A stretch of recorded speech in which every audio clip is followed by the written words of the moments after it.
While we're waiting for questions to come in, I'll start off with one. You've all talked about healing, which is essential on both individual and collective levels at the same time. And you all seem to agree or have said in one way or another that both levels have in common when it comes to healing is that healing is a process of making whole. If you do see it this way, I'm wondering if anyone wants to say any more on how and why is wholeness, coherence, and unity not only critical to in both our individual and collective healing, but also in the upshifting of our consciousness. Actually, jump in if I may, and just start on that. And thank you for this great question, Bob. The healing of our collective consciousness seems to be a movement towards humility together. And that's something that maybe is really hard to speak about.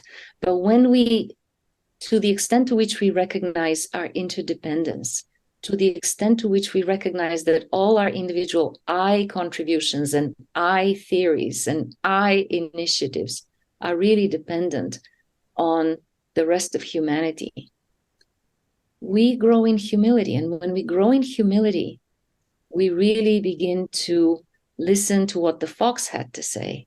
We begin to see, perceive with the wisdom of the heart and allow the mind to be a humble servant.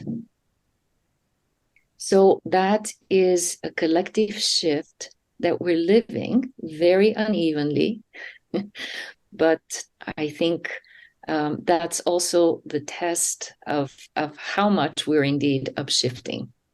I'll just stop here. Thank you for the question. And I see quite a few raised hands, by the way. I want to thank everybody here for their contributions. I've heard so many new ideas and very inspiring ideas that I'm thrilled to hear. My question is, I feel like my own heart has been opening, but sometimes it closes down, you know, when I get tested by somebody's behavior. I really do think that, you know, we're doing that paradigm shift from the ego and the individual and the push to drive and success for yourself. We're moving from that to the heart, a heart-based way of relating to each other. You know, the ego is more mind-driven and the heart is more spirit-driven. That's my understanding. And how can we like have this transcendence and maintain it? Not get, you know, like knocked down again or off balance because of different things that happen. That's my question.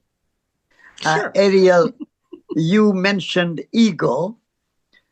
I think we need to shift from ego to eco. Huh? Change from G to C. Okay. Now, so eco, the word eco from Greek language comes meaning home. And home is a place of relationship.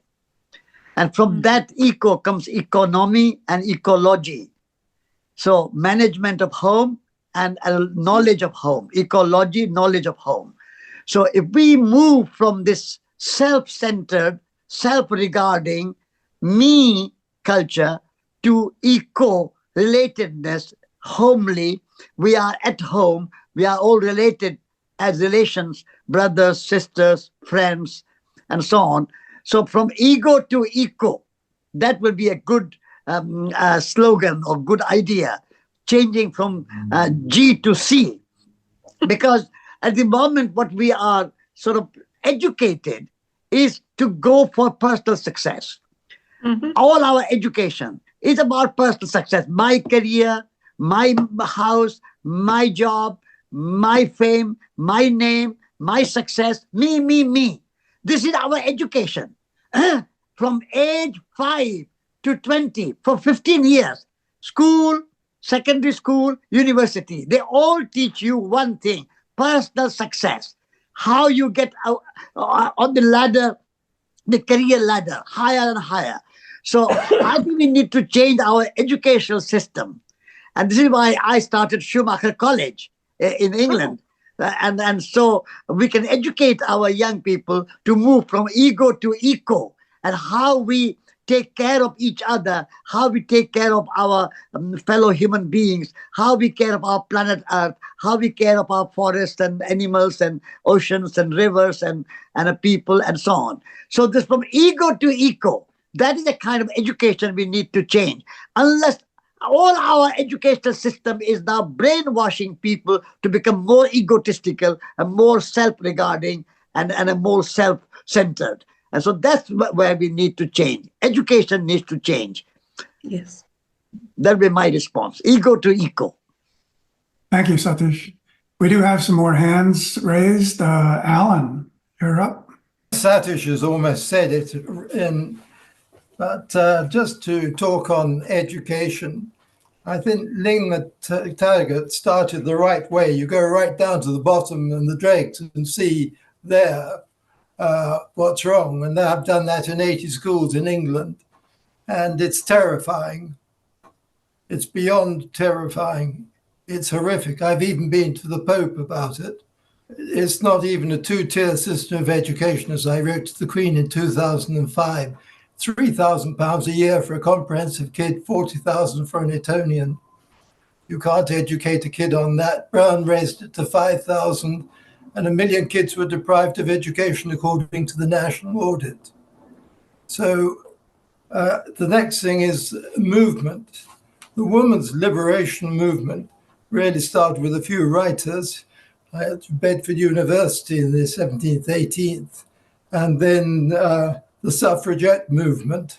And I agree with Satish, we really need a movement for every child to have a holistic education and a community creativity center in every town and village to make absolutely sure that every child has a holistic education. And by holistic, I mean the whole gamut. The report in the Times here says that the Laidlaw Foundation, a charity aimed to reduce inequality in education, what the parents want. The Times Education Commission did a report for the intellectuals, so it's more exams. But what the parents want is that their children, they do want academic, but they want extracurricular activities such as the life skills, music, arts, cultural opportunities, the whole broad gamut of what it is to be a human being. And in the Education Act 1988, the section 2, it says that spiritual, cultural, moral, and physical, but for adult life. Now, you can't educate a child on £3,000 for all that. It's just impossible. And that's why we have 2 million kids on mental health problems at the moment in England. But it's an international problem. And that's why I went to the Pope, because unless you, that's exactly what Dr. Elena is saying, you have to look at the whole thing globally. And the only way to change it is this movement, which Lynn McTaggart said, and everybody changing their intention to focus on the children who are our future. And yet we've totally ignored them. So why did I go to the Pope? Because the children have no voice. And that's what he said in his Christian sermon. He took it up. And Is there a question, Alan? well, the question I'm asking is, how can we refocus on the children and their education? I just wanted to respond to this very briefly. There are universal plans for holistic education at the level of the United Nations and UNESCO, but from these plans and intentions, there is a big, big step to be made before they become reality. And in the meantime, the question that Ariel asked, how do we keep our hearts open when so many things challenge us to close our hearts? There is a universal recipe for that, which I think, again, Lynn McTaggart suggested to her groups. Focus on others, serve. So as this movement for serving the planet, for serving each other, for serving children is gaining momentum, and I will say it really is. There's so many communities that we don't even know and don't even hear about that are doing exactly that. They're making up for the lack of holistic education in schools by doing community, spiritual, and scientific education that is far more holistic. And people are orienting themselves towards service, and service helps the hearts get stronger, more resilient, stay open longer, and move us towards that time in the future when hopefully we will have governments responsible for holistic education for every child. But in the meantime, so much for each one of us to do in the spirit of service and a strong and open heart. You're right about the UN. I got my idea of community creativity centers from Naruma, who was the educationalist there for 15 years, a Japanese woman who's actually started centers in Japan and Germany. And I've also been in touch with the head of Ofsted Education and the UN as well. But these things take time, and I see it more. That's why I mentioned the women's movement. It took years for that to come into action, that Lady Astor then got into the House of Parliament and all the rest of it.